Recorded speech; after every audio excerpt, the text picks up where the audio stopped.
વિદ્યાર્થી મિત્રો, SP education ચેનલની અંદર આપનું હાર્દિક સ્વાગત છે. આજે આપણે ગુજરાત પોલીસ ભરતી બોર્ડની અંદર એક મહત્વની અપડેટ આવેલી છે તેના વિશે જાણીશું.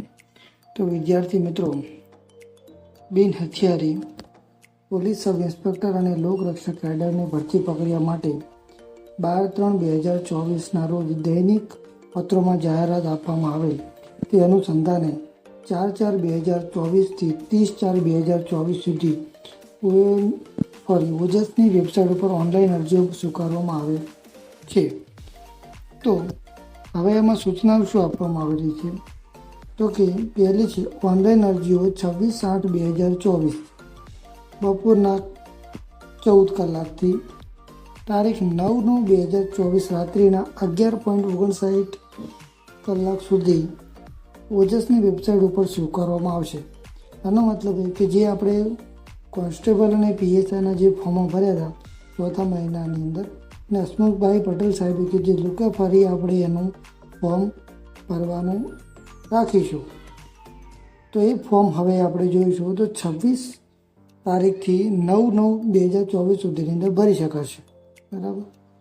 બીજું છે 4/4/2024થી 30/4/2024 દરમિયાન જે ઉમેદવારોએ ઓનલાઈન અરજી કન્ફર્મ કરેલ છે તે ઉમેદવારો અરજી કરવાની રહેતી નથી.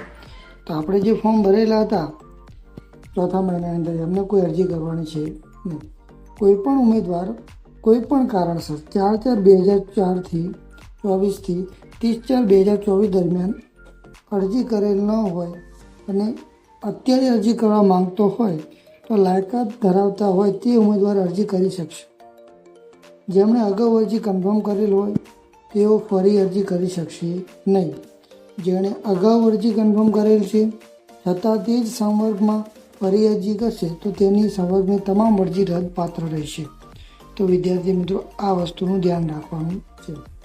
ચોથી સૂચના છે 4/4/2024થી 30/4/2024 દરમિયાન જે કોઈ ઉમેદવારે કોઈ પણ કારણસર માત્ર લોકરક્ષક કેડર માટે અરજી કન્ફર્મ કરેલ હોય અને હવે તે બિન હથિયારી પોલીસ સબ ઇન્સ્પેક્ટર માટે અરજી કરવા માંગે છે, એ માટે લાયકાત ધરાવે છે, તો તેઓ માત્ર બિન હથિયારી પોલીસ સબ ઇન્સ્પેક્ટર માટે અરજી કરી શકશે. તો હવે કેટલાક વિદ્યાર્થીઓને કેવું હતું કે કોલેજ ચાલુ હતી અને એમનું પરિણામ નહોતું આવ્યું, બધા એવું ફોર્મ નહોતા ભરી શક્યા અને કેટલાકને નહોતું ભર્યું. તો હવે એમને ભરવું હોય તો એમને કોન્સ્ટેબલમાં નથી ભરવાનું, એમને સીધું પીએસઆઈમાં ફોર્મ ભરવાનું છે.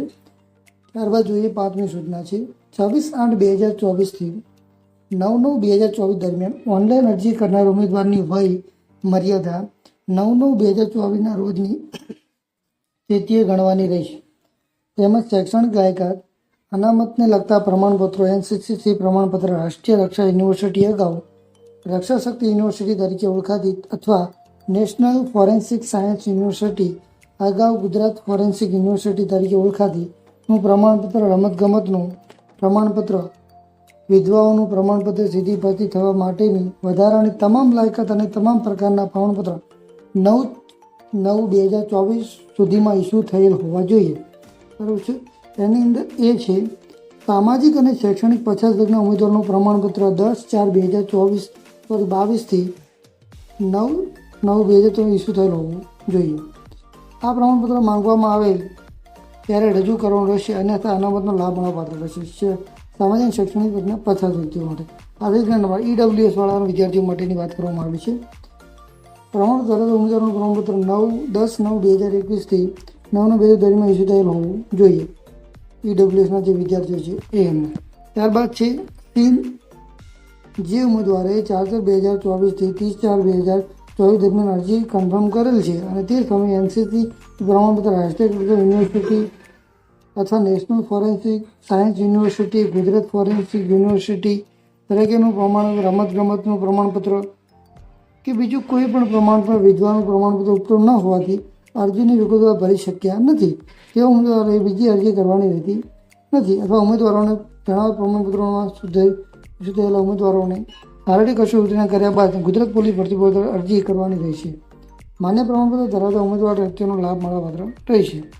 ત્યારબાદ કીધેલું છે છઠ્ઠું છે સૂચના જનરલ કેટેગરીના ઉમેદવારો નીચે જણાવ્યા મુજબ ફી ઉપરાંત લઘુ પડતા બેંકના સર્વિસ ચાર્જીસ ભરવાના રહેશે. EWS, schedule caste, schedule tribe, socially અને એજ્યુકેશનલી બેકવર્ડ ક્લાસ તથા માસિક સૈનિક ઉમેદવારી ફી ભરવાની રહેતી નથી. હવે આપણે ફીનું ધોરણ જાણી લઈએ.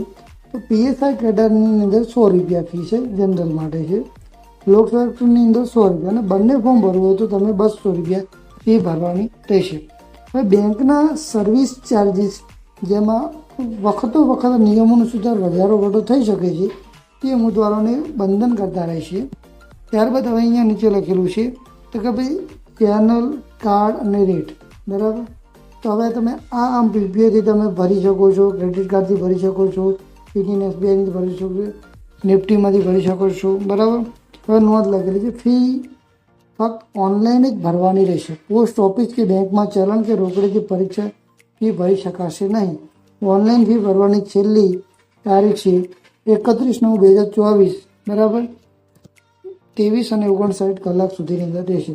ઉપરોક્ત સૂચનાઓ સિવાય ભરતી બોર્ડને જે આ વેબસાઇટ છે LRT ગુજરાત 2021 એના વેબસાઇટ ઉપર ઉપલબ્ધ 1/4/2024ની ગુજરાત પોલીસ ભરતી બોર્ડની જાહેરાત અંગે સૂચનાઓમાં આપેલ વિગતો સૂચનાઓ વાંચી લેવાની રહેશે અને બંધન કરતા રહેશે. તો વિદ્યાર્થી મિત્રો, આ હતી હસમુખભાઈ પટેલ દ્વારા જે આ કોન્સ્ટેબલ અને PSIના અંદર જે ફોર્મ છે એ ફરી ઓપન કરવામાં આવેલા છે. તો જે પણ વિદ્યાર્થીઓને પાછળ ફોર્મ બાકી રહી ગયા હતા, કેટલાક વિદ્યાર્થીઓની એજ્યુકેશન ક્વોલિફિકેશન અધૂરી હતી, તો એ જે પણ વિદ્યાર્થીઓ છે એ હવે પોતાનું ફોર્મ ભરી શકે. જે વિદ્યાર્થીઓએ ફોર્મ ભરેલા છે એમને ફરી ભરવાનું રહેતું નથી. તો એ વસ્તુનું ધ્યાન રાખે, બરાબર. વચમાં એક રિજેક્શન લિસ્ટ પણ આપી લીધી. તો કોઈ વિદ્યાર્થીનું એની અંદર જો નામ હોય અને એને જોયો કે ભાઈ મારું ફોર્મ રિજેક્ટ થયું છે, તો તેને અવસર છે કે ભાઈ આની અંદર ફોર્મ ભરી શકે છે. જય હિન્દ, જય ભારત.